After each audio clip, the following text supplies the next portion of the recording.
AviaDev brings you SkyHeroes. These heroes are slightly different. They don't possess any superpowers. They are not going to save the world. But if you're interested in aviation and you need a little break from all the negative news, they might save your day. Because they breathe the aviation industry inside out. They have decades of experience in the business. They have an opinion, and they are not afraid to use it. SkyHeroes.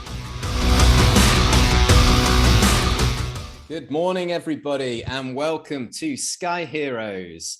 We are here today on the 7th of October. SkyHeroes is an AviaDev innovation, and it aims to keep the African aviation community informed, educated, and entertained all at the same time. So thanks for joining us.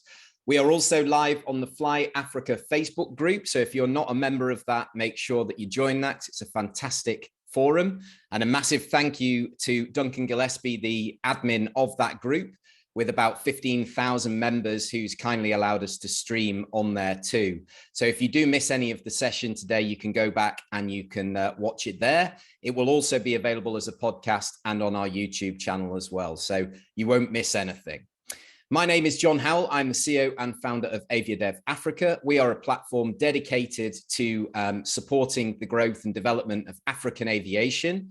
And for the next hour or so, we're going to discuss the hottest topics in the industry right now and debate the talking points in African aviation with a panel of our own Sky Heroes. The coffee's been poured, the energy is high, and so I'm going to quickly introduce our three panelists for today's session. I just want to add a quick disclaimer that whilst we are hosting this lively discussion, the views expressed by our panelists are not necessarily representative of AviaDev itself. From a housekeeping perspective, you've been on hundreds of these before, I'm sure. There is no Q&A option today. We have pre-selected the topics, but the chat is open. So do let us know where you're coming from, what you do, who you are, etc. So without further ado, let me introduce my panelists and welcome them onto the stage. First and foremost, we have Aaron Munetsi, who was appointed CEO of the Airlines Association of Southern Africa just last week. So he's only just started this week, so we're graced with his presence. Aaron and I have known each other for about 10 years now. He's held several commercial management positions at South African Airways, including regional manager for Africa and the Middle East, and acting chief commercial officer as well. And then after leaving SAA in 2018, he worked with the African Airlines Association, a good friend and partner of AviaDev. And for the past year, he's been working as an aeropolitical and business strategy advisor to Airlines. So welcome, Aaron, and we'll introduce our second panelist now, which is, I'm sure lots of you know, Shawn Mendis. Shawn Mendis is a respected voice of African aviation. He is currently based in Malawi, and Shawn has got an incredibly varied aviation career. If you want to find out all about it, you can go on his own website, shawnmendis.com. But he has been involved in startup airlines, airport management, and most recently served as chief operating officer at Africa World Airlines, resuming a role, he previously held from 2010 to 2012 during the startup. Shawn's a regular contributor to media outlets within Africa, so you're seeing him very much now across the media sharing his opinions, and his candid approach is both refreshing and very much appreciated by all of us here at AviaDev and in the African aviation community. And last but not least, we are joined by Kwame Bekoe, who is an aviation professional and currently an executive MBA candidate on a joint program with Columbia and London Business School. Now, Kwame has worked in a variety of roles in aviation, both with Airbus and GCAS over a 16-year period. He's got a deep-rooted passion for African development and has received multiple awards for his entrepreneurial activities, not just in aviation, but in all types of businesses. So welcome to SkyHeroes, everyone. And let's start by kicking off talking about cooperation, consolidation, which I think are two very separate topics. We saw last week that there was an agreement signed between Kenya Airways and SAA. And the question is really, to kick us off, is this the start of a new order where we are going to see more cooperation between African airlines? So Shawn, if you want to kick us off with this one. I think we're definitely going to see more cooperation between African airlines. I'm not entirely sure that South African Airways and Kenya Airways are the right example to highlight this. I mean, effectively, you've got two alcoholic drunks sitting at a bar saying, how are we going to quit? These are both, state-owned airlines which have been miserably inefficient in their history. They cannot survive without feeding more at the government taxpayer trough. So, while certainly I'm sure they have good intentions, I know both Thomas and Alan have spoken well of this, and both of them have that as an intention. I don't think they really have the resources to be able to deliver more than, a signed document on this and pat themselves on the back, maybe get a bit of a bonus and, carry on begging for more money. So certainly, consolidation and partnerships and everything else in Africa are definitely the way forward. I've been a strong proponent of that for many years. But South African Airways and Kenya Airways, they need to worry a bit more just about survival before thinking about Pan-African Airlines and all sorts of wonderful pipe dreams that they have out of this partnership. But isn't that the way? Isn't that the way to kind of survival is coming together? And that's why I wanted to bring you in, Kwame, just to sort of talk more from a Pan-African perspective as well, because you've got lots of experience working with these guys. So what's your thoughts?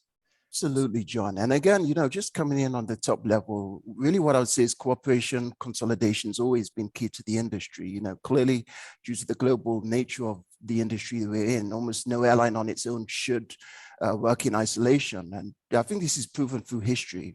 The regulation that's happened, we've seen happening in some of the more mature and established markets all across the world, where consolidation has proved and provided an increase in profitability, service offering, reduced costs, sustainability, and just bringing about price, discipline in the market, which I think is something that is needed in Africa. And I think just narrowing down in Africa and looking at the continent as a whole and the aviation ecosystem, 54 countries, it's a market of over 100 scheduled carriers, different levels of product offering, some small aging fleets, average fleet sizes of about 5-6 aircraft. Clearly, this is not sustainable, particularly without the cooperation that is really needed in aviation to get the network effect and the benefits associated with a more unified setup. And sort of, my wish, during this pandemic would have been for more enabled, basically for the pandemic to bring about a more enabled consolidation. But, it's just the fact that Africa earlier this year signed a continental free trade agreement also comes into question, making Africa the largest free trade agreement in the world. And then you've got to ask yourself, what is the aviation agenda and how much emphasis is actually placed on this? And at the moment, I haven't seen much, which is a bit of a concern. Yeah, I think you've touched on a few topics there, and we talk about this a lot, and I'm sure we'll talk about sort of the concept. You talk about the free trade area, but that's only any good if you've got free movement of people and the ability to operate air traffic, to actually get the SATAM going as well. Aaron, I want to bring you in on this because obviously you've got so much experience and you're now in a position where you have members at AASA that are both from the private sector and also from the public sector as well. And that's going to be a challenge. But are you a big proponent of cooperation? Obviously, I know that you were involved with Sean when he was at AWA putting together the SAA and AWA linkage in West Africa. So, is that a big message for you as you start your new role? Definitely, John. Thank you very much for inviting me and AASA onto this program.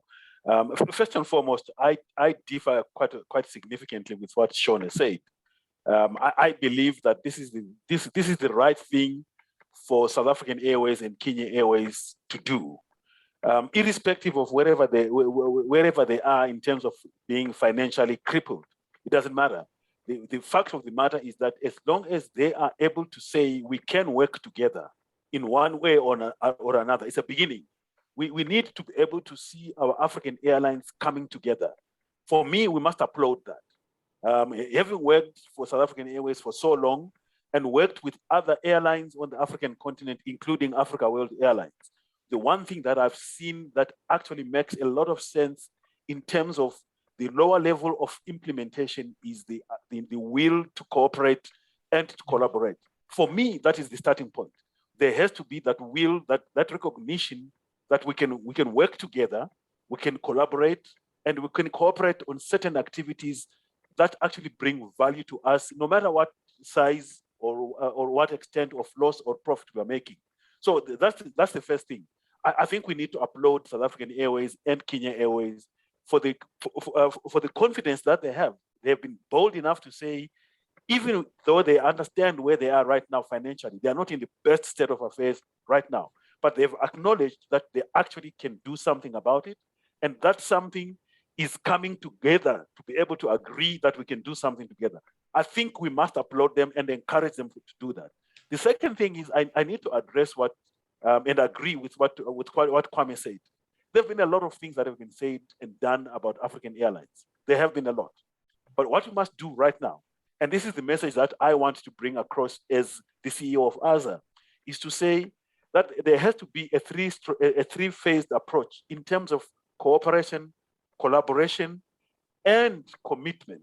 That's the missing C. There must be cooperation, collaboration, and commitment. That commitment angle brings everybody, the stakeholders, everybody must come on board, including our passengers. Our passengers must also understand that they are no longer going to be significantly disadvantaged by just being customers of AWA or SAA or Kenya Airways. They are going to be customers of African airlines. So one airline can actually hand them over to another airline as long as that common thread of being an African airline customer begins to have value to our customers, the commitment comes in. And I want to leave it at that, John, and say the 3 C's is, for me, cooperation, collaboration, and commitment. That's what we need to focus on as African airlines. I love that, and I can see a few people in the comments saying that they like that as well as a little tagline. So maybe that can be our theme for AviaDev next year for sure. So Sean, to bring you back in on this, is that is it being driven by will? Is I suppose the question, or is it literally we've run out of options, we're going to have to work together? You know, what is driving this, and does it really matter what it's being driven by, so long as finally we're getting some collaboration? It's a good question, and I think it's probably a combination of all. I think you know, in this specific case, which is SAA and KQ, I think they've had plenty of opportunities to put together cooperation in the past, but they've chosen not to. And certainly there have been good reasons for it. They're members of different alliances. They've, you know, SA has an all Airbus fleet effectively. KQ has a Boeing and Embraer fleet. So the synergies weren't always there. I'm skeptical as to whether they will find the synergies there right now. I think that 2 government-owned carriers trying to actually cooperate will throw up more obstacles than it will remove. But, you know, in general, I cannot agree stronger with what Aaron has said on the 3 C's: cooperation, collaboration, and commitment. And certainly there is the cooperation and the collaboration intent here from both SAA and KQ. And certainly, I'm sure at a management level, there's also the commitment. I do question whether at the shareholder level. And of course, that brings the whole question as to whether governments should really be running airlines in the first place, when both the South African and Kenyan aviation industries have very good private sector players who've been able to establish themselves over time, but have often been handicapped, been chopped down by poor government policies. But you know, that's a whole other question which leads on from this. But in general, certainly, I can't agree stronger with Aaron in terms of those 3 C's are important. I do, however, have my skepticism as to whether this particular agreement is going to be able to be successful. Yeah, so what you know, in a way, it's a nice statement of intent, but how does it actually work? Because there isn't the fleet commonality, and you know, it's more a case of, hey, let's work together, but we're not quite sure. Neither of the companies has any money. Both of them need government money to survive, let alone to grow or to implement agreements or to open new destinations or to do anything. So literally, as I said, these are 2 drunks sitting at a bar saying, how are we going to quit? First thing to do is move away from the bar. That may be a good start. Yeah, interesting. So Kwame, did you want to add something? Yeah, I mean, listen, I mean, I can't talk much to the SAKQ, sort of tie up. I think, the past year I've taken a bit of time to sort of, just look more broadly at what's happening generally at business in other sectors, just through the program that I'm doing.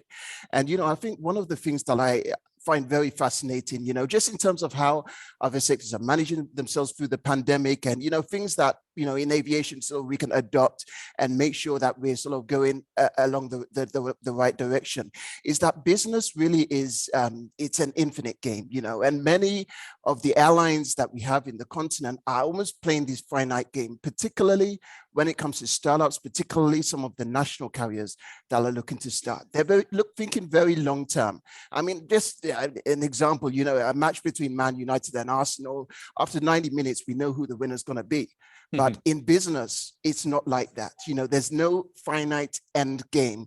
And I think that's where it's really important to understand, okay, what can a business do to really put themselves in an infinite setting and understand that when they're putting together a business plan, it's not going to be in the space of 1 year that they're going to take, sort of 10, 20 aircraft and operate to so many destinations. I think it's just really important to understand, one, coming into aviation, air transport is really not a one-man show, and it's not even a one-country show. It really takes an ecosystem. It really takes being prepared to embrace cooperation and, really all the points that we're talking about. And it takes time. I mean, even before an aircraft takes off, there are checks and balances that are done before that happens. So I think that's really where we need to be. Take the time, SAA have the opportunity to almost basically start from a clean sheet. I mean, I just really feel there needs to be the time taken to understand what is the business model, what is best for the country, for the organization, and then to move from there. Yeah, I think that's a great point. Aaron, any comments from your side? Yeah, and I think just to add to what Sean was saying earlier on, maybe I should address a question that came from Guy Leach. Again, Guy says, why do I believe that African airlines can cooperate now when they've failed to do so for so many years? And it ties up very nicely with what Sean was saying, and the analogy of alcoholics in the bar. Sean, be very careful, because you might end up in the bar being the barman yourself, serving these serving these drunkards. Anyway, on a serious note, I think Guy, it's an important question that you are asking. But I think the more we concentrate and focus on what happened in the past, the less we see of the future. Yes, we need to be aware of what happened in the past. We need to be aware that these airlines have failed to cooperate. We need to be aware of that. And by being aware of that, it gives us the opportunity now to focus on the third part of the C conundrum of saying what commitment levels and what actually does that commitment mean. So when we say that these airlines need to have commitment, they need to be able to have their shareholder commitment to start with, to say, Mr. Shareholder, when we say arm's length, what part of the arm are we talking about? Are we talking about the whole arm? And when we say we want you to be a whole arm's length away from the action, then we get to what Kwame is talking about. The airline business is not a finite game. It's an infinite game. We need the shareholder to know that when they give us this opportunity to work on finding solutions for the business and their arm's length, they're not going to be arm's length for 5 years or 6 years. They're going to be at arm's length for a very long time. And we need them to commit to say that very long time is going to be committed as part of the compact that they sign with us, to say, we are giving you the opportunity to turn around the fortunes of these airlines, and we're not going to interfere with what you're doing. But we also need to give them a commitment to say, almost on an annual basis, we're going to give you a report card. And on this report card, these are the 5 key or whatever KPIs that we're going to report on. And on those KPIs linked to our key objective results, you are going to be committed as well in terms of making sure that you shoehorn us to be able to achieve these results. So there is a lot of work that needs to be done. And I agree with Kwame. It's not a finite end game. It's an infinite end game that needs to be understood. That once you say to us, you manage this business, we are going to manage the business as best as we can, based on the fact that you are going to be watching us from the terraces and making sure that what we commit to achieve is going to be achieved.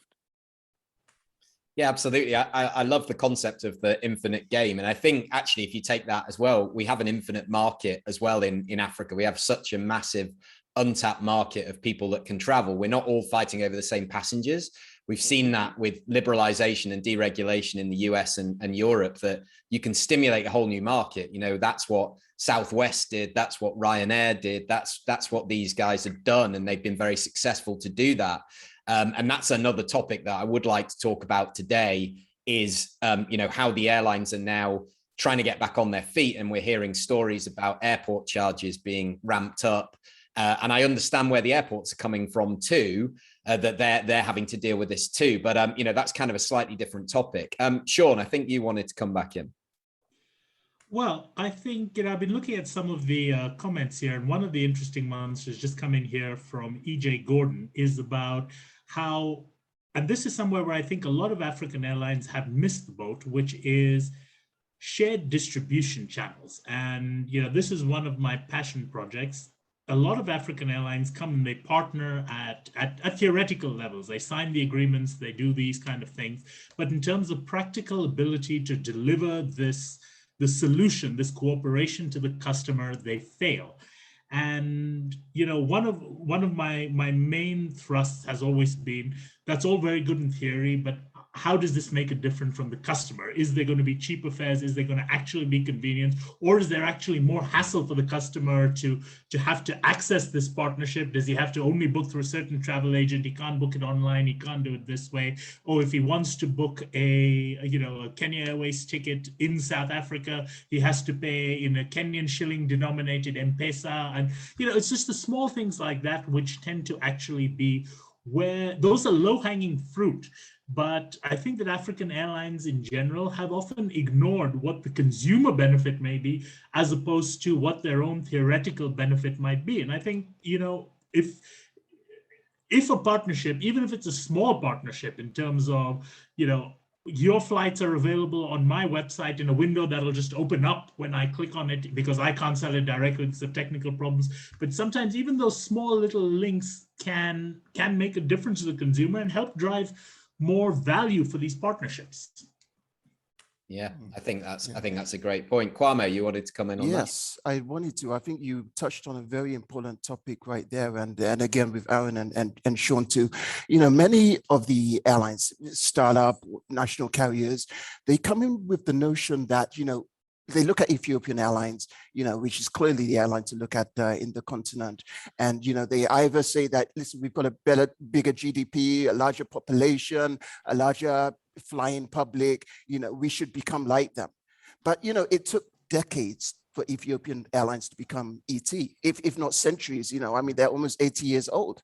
And, you know, it just doesn't come like that. It takes years of really just doing the right thing, starting very small, very tedious, you know, not necessarily having shiny metal come in. And, you know, I mean, Sean, I'm sure you'll give the example of AWA. And, you know, I mean, if you started with shiny metal and something great, I'm sure AWA wouldn't be here today.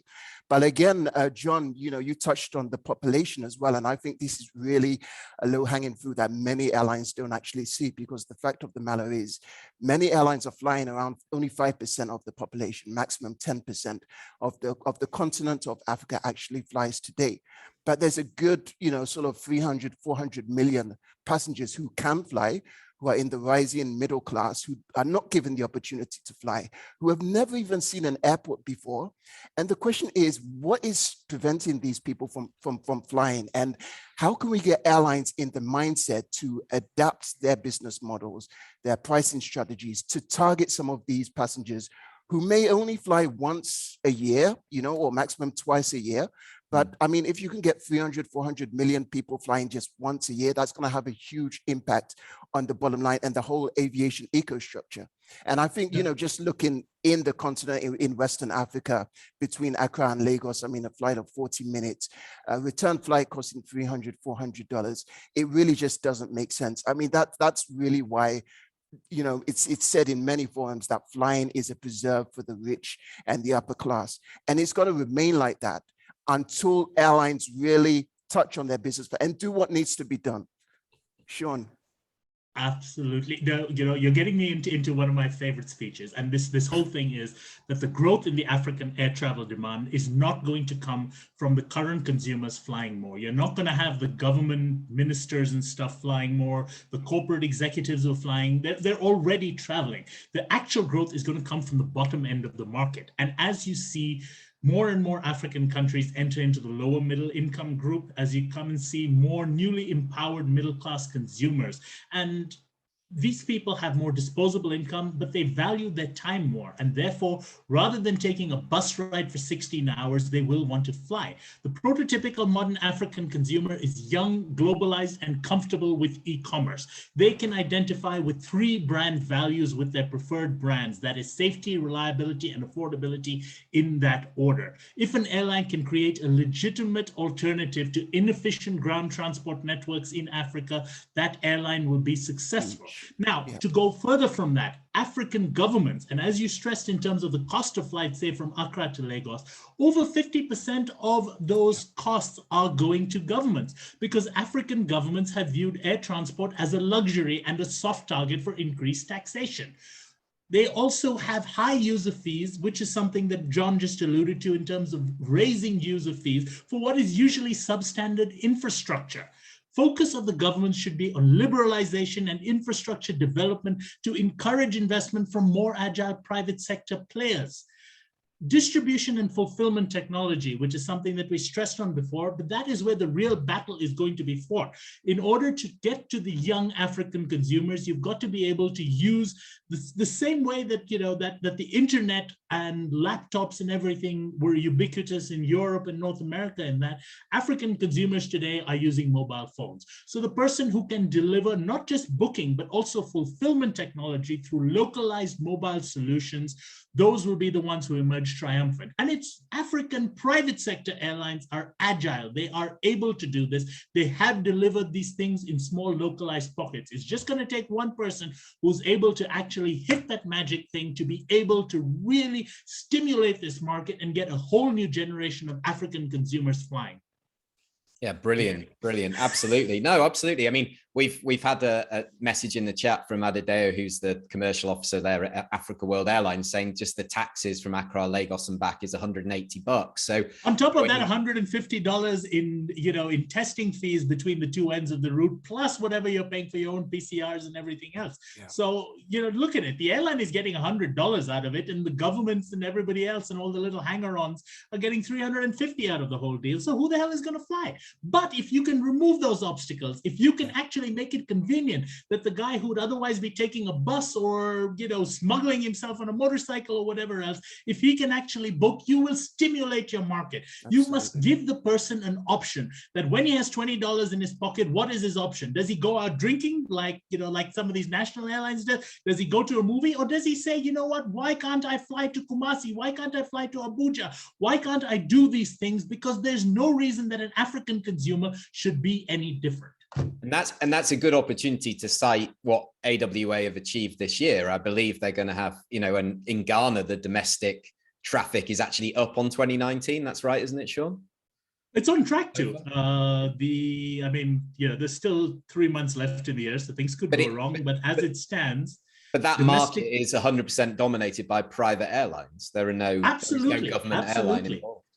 And despite the fact of the government for the last, I lose track. The government either has a national airline running or has talk of starting a new national airline. And, that's been the case for the last, since independence, effectively. Absolutely. So there's either been one that's there and failing, or there's been one that's just failed and they're starting a new one.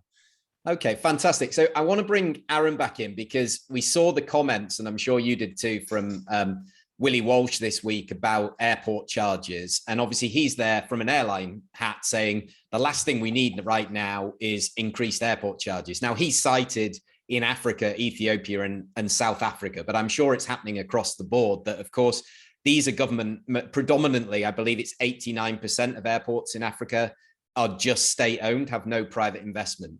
So obviously the government's saying, well, we've had to prop this entity up. We need to recoup the money. Where do we go to recoup that money? We're going to increase our charges, but that's not going to help the airlines. So I'd love to know how you see that, because I'm sure you appreciate the airport perspective on this, but what's the solution to support the airlines. The airlines cannot pass that on to the passengers at the moment because, like Sean says, we've got testing here to stay in Africa, and it's expensive depending on where you travel to and from. So there's a lot of work that's being done. I was at the AFRA event yesterday with CDC talking about trying to bring the cost of testing down, make it easier, etc. And that's laudable, but it's going to be with us until we get the vaccination levels to where they need to be. I'm sure that you're going to be engaging with the airports down there, and it's not about beating up AASA or Ethiopia. They're just examples, and it's a global thing. But how worried are you that that's the knee-jerk reaction of the airports, and ultimately that's going to really hurt the airlines and the passenger and the recovery? Look, Sean, I think, John, the one thing that I want to say is we are definitely worried. We are concerned that if this is the trend that is going to happen across the continent, then we have a problem, because it can't be that the airport providers will definitely want to load it onto the airlines and then to the passengers for them to recover their investments. I think it's the wrong approach. However, I'm not beating down our airport operators. I'm saying there's a way that we can work together. And again, it's the same approach of saying, where can we cooperate? And it starts with a dialogue. John, I want to say that for me, it's important for us to understand the concept of establishing a business model versus having a business plan. Once you have the understanding of what your business model is, you will then be able to say, from this business model, these are the things that we want to put in place. And those things will be things like, for example, your stakeholder engagement. Which stakeholders need to be part of the business model that you're putting together? Because once your stakeholders understand your business model, it's going to be easy for you to implement your business plan, because your business plan is going to be informed by the business model that you have. Now, what we see happening in most cases is that there is a plethora of business plans that are rolled out without a firm foundation of a business model. And that's where the failure comes in. And that happens not only with airlines, it also happens with airports, it happens with other service providers that are, unfortunately, most of them are state-owned or state-controlled. And I think for me, what we need to do as an industry is to pull back and say, hold on, who are our key stakeholders? What business models do we need to share with them?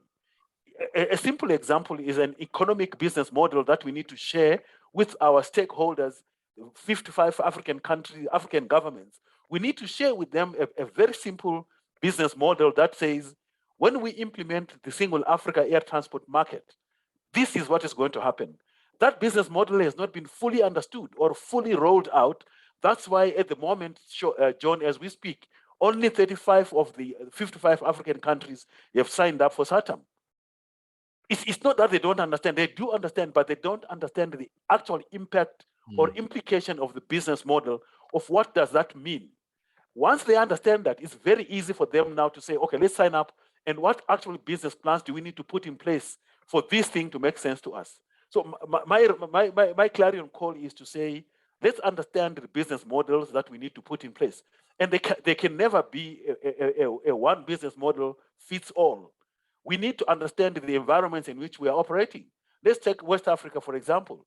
West Africa is predominantly a very high density in terms of population. The business model that applies in West Africa cannot be just imposed on Southern Africa or on East Africa, where the population numbers are much less. There are business models, for example, landlocked countries. They need to have their own business models. Their airports need to have their own business models that are based on their geographical location. And their business models for Southern African airports and airlines based on the sparsity of population as well as the density of the populations. So I think for me, it's very important for us to understand the concept of establishing business models. And those business models must now be curated in such a way that they then address a specific objective based on what we want to achieve in those areas. And for sure, I totally understand what Wally Walsh was saying when he spoke about the increase in airport charges. I also understand what the airports are saying when they say they need to recover some of the costs. We need to come together. We need to be able to come together and say, these are the business models that we're working with, and these are the commitments that we need to make as an industry for us to say that we can only survive when all of us survive. It brings me back to what Martin Luther King said many years ago. We have to learn to live together as brothers and sisters, or we will die alone as ignorant fools. Yeah, airports and airlines must come together. We have to work together. Yeah, it's symbiotic relationship. You know, at the end of the day, if you put your prices up so much, they cut frequencies or they go out of business. There aren't 10 other airlines waiting to take that place. You've got to work together, because it's too easy to just levy taxes. I had this conversation with Noel Ngala from who's on the Aeropolitical Committee at AFRA and also the commercial director at ASCAI. And we were talking about this back in April. He wrote a really interesting blog about it and we did a podcast. And it was all about, I said to him, are you worried that the knee-jerk reaction to the pandemic is we need to recoup and we're just going to increase our charges and it's going to put more pressure on the airlines? And he said yes at that point. And what we want to do, obviously with our AviaDev platform, the whole concept of that is route development. So we want innovative destinations and airports coming to airlines and saying, how can we partner? We might not be able to give you, financial support, but, is there some sort of scheme that's going to that we can work together to actually encourage you to start flying? And it's that skill that happens in a lot of other parts of the world, but unfortunately it's not taken off as much as it could. But route development still is very much in its infancy. So just on that point, Sean, from your side, how do you feel about sort of the route development side? Because you sat on the airline side of the table. So, how was that experience, or are you calling the shots? Route development in Africa is effectively non-existent. I mean, you actually run into more hassles trying to convince an airport to let you fly there than you have airports who actually are trying to encourage you to fly there. And I mean, this can come in many different ways. It comes in terms of operating hours, facilities. I'll give you a classic example. And this is one that I've cited for years now, and it still is an issue. Ghana has an airport in Tamale in northern Ghana. This airport has been renovated at huge cost by the government using taxpayer money to a 12,000-foot runway with an ILS, landing lights, the absolute works. It can take 747s, and it does take 747s during Hajj.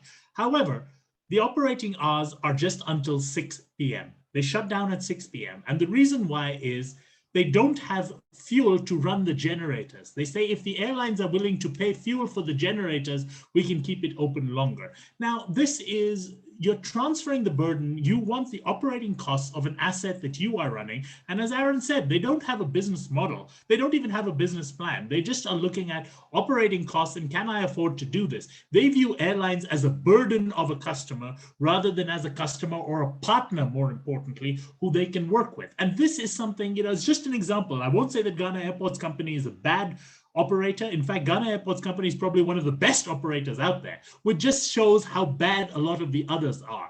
If you try to fly into Abidjan, for example, the costs there are prohibitive. The bureaucracy you have to cut through to simply get permissions to fly there are ridiculous. Look at Sierra Leone. They are the only airport I ever know of where a scheduled flight is charged a Sunday surcharge, because they run 7 days a week. But if you try to fly on a Sunday, you pay 30 or 40% extra on your landing fees and handling charges. Now, there is no logic. These are just monopolies who abuse their position by issuing diktats out there without considering the business model that they are working with, the business model that their partners are working with, because they can get away with it. And when you see a more competitive environment, when you see that an airport has to attract business to this particular airport or they will lose the tourism dollar, they will lose that, then you look at places like Westgrove and what Cape Town has done, which is truly a brilliant model for what is effectively a pseudo-government entity. It is a private-public partnership, but they actually have tried to attract airlines for the right reasons, with the right statistics, with the right incentives, and have succeeded in doing that. And I wish a lot more African airports and African stakeholders were open towards adopting that kind of model because it is what will benefit them in the long run. You will benefit when someone flies to your airport. So stop making it difficult for people who are interested in flying there to actually be able to take an idea from conception to execution. Yeah, brilliant. I mean, I couldn't have said that better myself. And I think that the example you give about those monopolies in Africa, and I always use the example of, say, Germany. So in Germany, most of the airports, they're private. They actually compete with each other for the same traffic. Therefore, the airlines are very much like, right, who's got the best offer? Where would I want to go? And you've got to work harder. Whereas most African countries, of course, it's controlled by a central entity. And it's, if you want to fly to Ghana, Zimbabwe, South Africa, you've got to work through us and we set the price and that's it. And it is monopolistic in that respect. Kwame, I think you wanted to come in. I was just going to add, I mean, I think it's a really good point talking about airports here. And Sean, you mentioned a really important point about the amount of investment that has gone. And at the end of the day, this all trickles down to the fare paying passenger, which adds to the, sort of huge charges. But, one of the things I've identified in Africa, and I'd like to get your views on this, is that, particularly in Ghana at the moment, there's a lot of investment in airports and infrastructure right now in building new airports and runways. And we know about the notion in aviation that you build a mile of runway or 2 miles of runway, and it will take you to the world. But I mean, in Africa, again, it's the top 5% of people that are going to use that airport, to basically get around the world. And, so if you compare that to the parallel of building a road in Africa, where there's literally no infrastructure, and this is something I've seen because, I've lived in Ghana for the past like 5-6 years. I've seen the improvement in development, in the ecosystem, in a community, in the improvement in houses, in businesses, in schools that are built when a road is built, a simple road. And the fact of the matter is most African economies are built, the GDP is based on goods that are transported by road, that are transported by ship, talking about agricultural commodities, cocoa in Ghana, and petroleum products. So it adds a significant impact to the bottom line or the GDP of a nation that touches everyone. But you see, with an airport, you're catering to a very small percentage of people that may use that airport to travel the world, essentially. So I think there needs to be a look at the government level, at private level, at what is actually important. I think that's really important there. No, but Kwame, you're not looking forward. And that, this is the whole thing. Certainly, I'm not saying that road infrastructure should be ignored, but I'm saying that aviation infrastructure is actually very critical, especially in African countries, because of the nature of, African countries are highly urbanized. Most services, or at least the high quality services, which should be accessible to all citizens, tend to be concentrated in urban areas. You're not going to find, say, a cancer hospital or something as such in a village. They are going to be in the big cities and so forth. And the ability to access that is something that is really important. And I'll tell you what really convinced me of this. I've always been someone who's believed that, but what convinced me was in May of 2020, when the Ghana lifted the domestic flight restrictions and airlines could restart. And I flew, for the first couple of days, I flew on most of the flights back and forth and met the passengers and tried to understand why they were flying and so forth. And what really struck me were the number of people who were traveling for medical treatment that they couldn't access in Tamale, in Kumasi, and so forth. People who needed dialysis, who would die without it, but also needed to live and work in cities away from there. And, just the small things, a child who'd been born while the mother was visiting the north, but needed to come back home and couldn't really sit for, a newborn baby can't sit for 18 and 20 hours on a bus that easily. And these are very critical transport links, which are not just for the elite. They may be viewed as for the elite right now, but as I stressed earlier, the key to growth in Africa is going to be to cater to the wider population, to the growing middle class, to the people who have now got more disposable income. Because remember, when someone has more disposable income, when the per capita GDP crosses 1,000 per capita per year, the first thing that people spend on is consumer goods. The second thing they spend on is travel. And that travel is not just vacations and so forth. That travel is actually entrepreneurship. People are setting up businesses. People, are setting up branches of businesses in second tier cities and so forth. People when you're making 10 cents an hour, you don't really care if you spend 14 hours on a bus because that's costing you $1. But when you're making $10 an hour, you're willing to spend time, your money, to save your time because your time is worth more to you. And just simply saying that, oh, Africa has traditionally done it this way. No, you can't do it. You've got to have the infrastructure. But at the same time, the infrastructure has to be tailored for purpose. And I'll give you an example again on investments in Ghana and specifically. Look at Terminal 3 in Accra and what that did to really kickstart Accra as a gateway to West Africa. Since Terminal 3 has opened up in Accra, look at the huge, even now, Accra has actually gained more new airlines since the pandemic started than it has lost. And that is purely because the ecosystem that has created in terms of better service providers, better partner airlines. Okay, taxation is another issue, which I'll leave aside, but poor taxation regime. But it generally has made it flying into Accra so much better, so much easier. The ease of doing business at Kotoka International Airport has made Accra leapfrog larger markets like Lagos and Abuja into being the preferred destination from an airline starting in West Africa. And United has done it, Qatar has done it. A lot of airlines are restarting into Accra with higher frequencies, with more capacity than they have earlier. And so investment is not necessarily a bad thing, but again, it has to be targeted. Building a 12,000-foot runway in Tamale for 2 Hajj flights a year, well, questionable returns other than electoral ones. Yeah, that's really what we're talking about here. And, you know, some of the new airstrips as well, you know, have to be questionable, you know. So, yeah.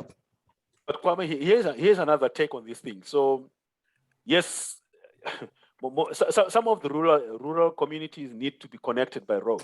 I totally understand that.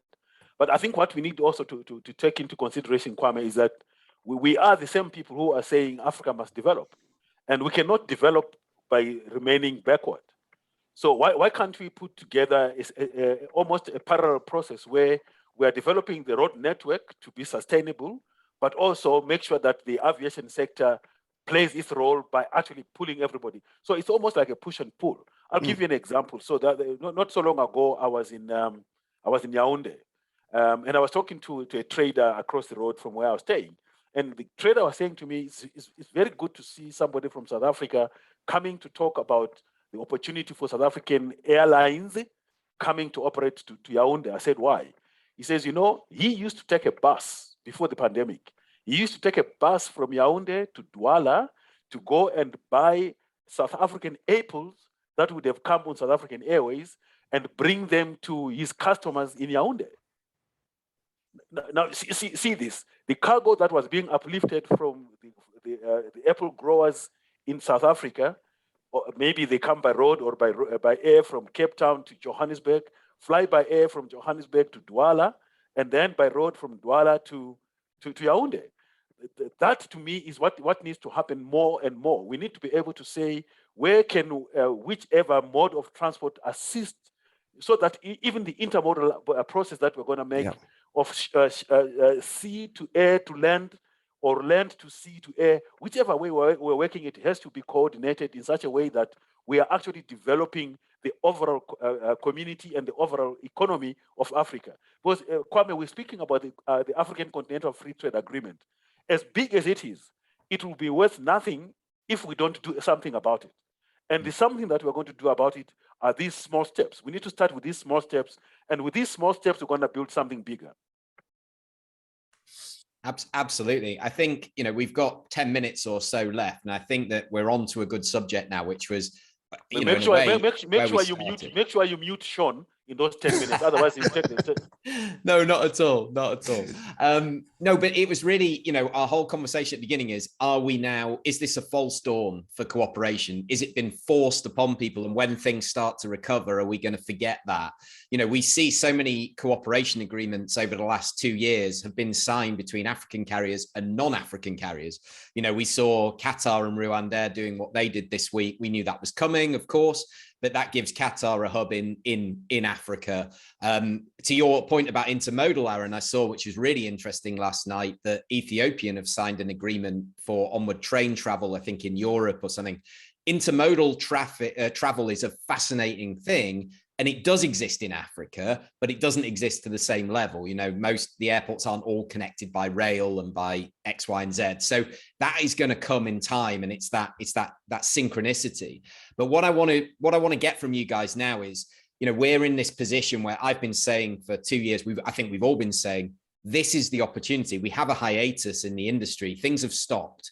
This is the time to put the building blocks in so that when things restart, we have SATAM, we have, you know, the ability to fly where we want to fly, the ability to travel where we want to travel, reduce the visa costs and the hassles when it comes to all of those things. You know, are we in this position where that there is actually, we're going to see some success with that, or is that window starting to close as we start to reopen and start to travel again? It's a big question, but, you know, crystal ball time, really. Kwame, you take this one, I think, first. Yeah, sure, I will. And I think, you know, again, one of the topics we spoke about was right sizing and really just making sure that, I mean, we've been talking a lot about business plans and making sure that, you know, every airline has really just nailed it down. They know what they're about. They know what they need to do. They've got a 5-year plan. They're looking out into the future. And I think just the, you know, the accounting concept of going concern, meaning that an airline needs to put themselves in the infinite mindset that, listen, we're going to be operating a fleet for 20, 30 years, you know. I mean, when you invest in an aircraft, you're almost married to that aircraft, you know. Divorce is always going to be painful, you know, so you need to start right. And, you know, that's really why I love the term right sizing, because it almost forces the operator or the airline to focus on what really matters, which is the capacity.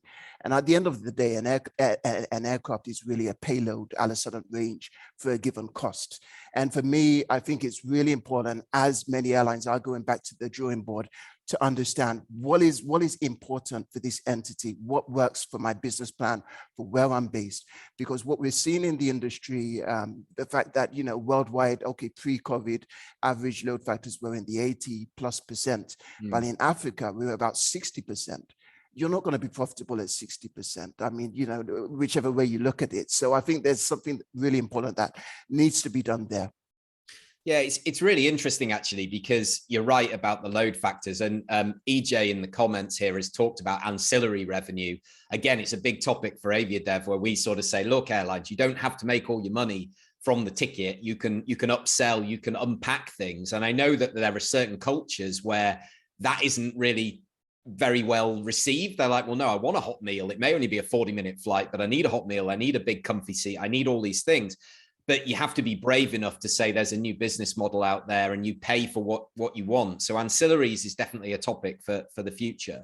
John, let me just add one thing on that, on your cultural thing. And there's one universal culture everywhere in the world, and that is low price. Believe me, no matter what anyone says that I want a hot meal or whatever else, they're like, are you willing to pay $20 extra for it? The answer almost universally will be no if they're spending their own money. I totally agree. And to your other point about the load factors, I did an interview this week with Etihad, who have just announced Cape Town, Johannesburg, and Zanzibar starting in November. And it was very interesting. We unpacked it. We said, right, well, what is it that's driving this new route? And he said, well, we've got a Dreamliner, so we've got cargo. We know that we've got a big African population in the UAE working that want to go home. So we've got the visiting friends and relatives. We've got an outbound population of people who want to visit beautiful new destinations.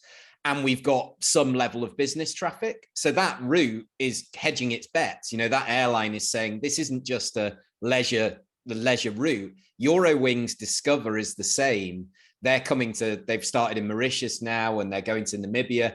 And yes, it's Lufthansa, and yes, it's a leisure carrier, but they're quite happy to take business traffic if it's there, of course, because that's what makes the money. So, Aaron, to come to you on this and talk about the kind of drive to consolidation or the drive to cooperation, and are you positive? Are you optimistic about where we're going with this? Is this a small baby step, the KQ SAA that we started with the conversation? Those sort of things, we're going to see more of those between African airlines? I am excited, and I'm cautiously optimistic about it as well, because there's a lot of work that needs to be done behind the scenes. We need to put the foundation, the building blocks in place before we even come out into the open and say what kind of things we're going to be doing. But I'm optimistically very, very positive about it. I think it's going to happen. the one thing that I need to mention, John, is while we are doing all these things, one of my pet peeves is the fact that our stakeholders, especially our governments, are not addressing the big elephant in the room. And that elephant in the room is accessibility. We need to be able to allow Africans to travel within Africa, simple and straightforward. Why are Africans still needing visas to visit each other on the African continent? I mean, I read the AFRA report recently on visa accessibility. It was quite, in my view, it was quite saddening to see that there is still a lot of African countries that are restricting access to their countries by fellow Africans. If we can start just by addressing that, I mean, the beauty that I had recently traveling to Benin, to Cotonou, every African on board that aircraft arrives in Cotonou, and you walk in not even 3 minutes. You walk in, as long as they see an African passport, there is no visa, there's nothing. It's a stamp in your passport, in you go. You're welcome. You're welcome. I mean, how easy can that be for people to travel? And I can tell you now, there's no better incentive than being able to just be able to say, me, my wife, my kids are going to go across the road to see our family, friends, or whatever it is in Ghana or wherever. That to me is one of the biggest building blocks that we need to put in place. The second one, obviously, is to be able to make sure that the enabling environment that airlines need is in place. And that enabling environment means the regulations that are in place to be able to make sure that everything is done in a proper way. There are standard recommended practices that we need to put in place. All those things, in my view, are within reach. But we need to be able to put them together and say, we've got a perfect opportunity, because it has been said, and I'll say it again, a crisis is a terrible thing to waste. We are in the middle of a crisis right now. We must not waste this opportunity to rebuild, to refocus, and make sure that we don't only restart, but we reset our thinking to be able to say we are resetting with a purpose in future to get to where we want to get to. Yeah, perfect. I think I always have this question. I've asked this question. I still don't have an answer. So I was there for the signing of SATAM in 2018, January 2018. So it'll be 4 years and a couple of months since that was signed at the AU headquarters. And we have AFCAC responsible for obviously the SATAM implementation. We have the AFCFTA, the Concept Free Trade Area, which is in Accra with Kwame there. And but we've got this free movement of people. And I keep asking the question, which agency is driving that? Because I don't see who's driving that. I don't know. I may be missing something. But do you know, Aaron? Do you know who's driving that particular protocol? Because those three things have to work. They all have to work to get maximum benefit. You can't have the AFCFTA and then, oh, but you need a visa and there's no traffic rights. You need the three together. Do you know? So I think in a nutshell, the answer is AFCAC is at the center of all these things, because AFCAC is the monitoring agency of the implementation of SATAM. And in part of that being, that mandate of being a monitoring agency, they have the responsibility of coordinating all activities. So yes, AFCAC is on behalf of the African Civil Aviation is actually responsible for doing this. But however, I'm not sure if they are actually accountable to the AU for the free trade agreement. But I know for a fact that they have the responsibility and accountability as the monitoring agency for SATAM to be able to coordinate all these processes that actually help SATAM to be implemented. Okay. Do you know, Sean? No, he's absolutely right. AFCAC is it. In fact, AFCAC is also, and this is something that I said to AFCFTA when they were setting up, is that AFCAC is supposed to also be the competition regulator for African airlines as a result of, well, the YD, which was when AFCAC was set up. And in 20 years thereabouts since AFCAC has existed, they have failed to bring a single competition case, either for anti-competitive activity or illegal state subsidies or any of these violations. Not a single investigation and not a single prosecution or set of sanctions has been brought up. And this is where I think AFCFTA, which has more expertise in competition law and has the ability to enforce a level playing field through sanctions that stress beyond aviation, which, face it, is monopolistic in most countries.